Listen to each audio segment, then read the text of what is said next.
Hello అందరికీ welcome to mini vlog. ఇది వచ్చేసి మార్నింగ్ వ్లాగ్ అండి. అమ్మ వాళ్ళ ఇంట్లో ఉన్నాను. ఇక్కడ ఇంక అమ్మ వాళ్ళ ఇంట్లో అంటే కొద్దిగా లేట్గా లేస్తాం కదా, మార్నింగ్ 7 అయితే అవుతుంది. చూసారు కదా వ్యూ ఎంత బాగుందో. ఇక్కడ వచ్చేసి మా మందారం చెట్టుకి అయితే ఫస్ట్ పువ్వు పూసింది.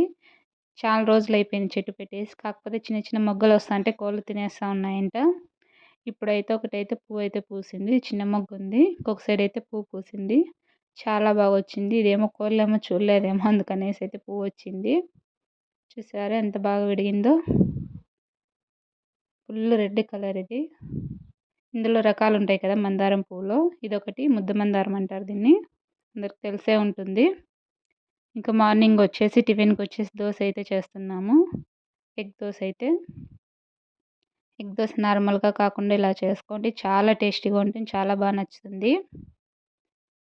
ఇలా అంతా ఎగ్ అంత వేసేసి 2 సైడ్లు బాగా కాల్చుకోవాలి. ఒక 2 మినిట్స్ తర్వాత ఇందులోకి ఎర్రగారం అయితే యాడ్ చేస్తున్నాను. ఎర్రగారం ఆల్రెడీ ఒక వీడియో పెట్టాను, ఎవరికైనా ఇంట్రెస్ట్ ఉంటే వెళ్ళి చూడండి ఛానల్లో. ఎర్రగారం వేసుకుంటే టేస్ట్ చాలా బాగుంటుంది ఎగ్ దోశలోకి. ఇది వచ్చేసి పప్పుల పొడి, శనగపప్పులు ఉంటాయి కదా అవి పప్పుల పొడి, పప్పులు మాత్రం మిక్సీ కొట్టి ఇలా పొడి చల్లుకుంటే టేస్ట్ చాలా బాగుంటుంది. ఎవరికైనా తెలియని వాళ్ళు ఉంటే ఒకసారి ట్రై చేయండి, చాలా బాగా నచ్చుతుంది మీకు కూడా, టేస్ట్ కూడా చాలా బాగుంటుంది. ఇది ఇవాల్టి మా మినీ వ్లాగ్. ఈ వీడియో నచ్చితే లైక్ చేయండి, షేర్ చేయండి, కామెంట్ చేయండి. Thanks for watching.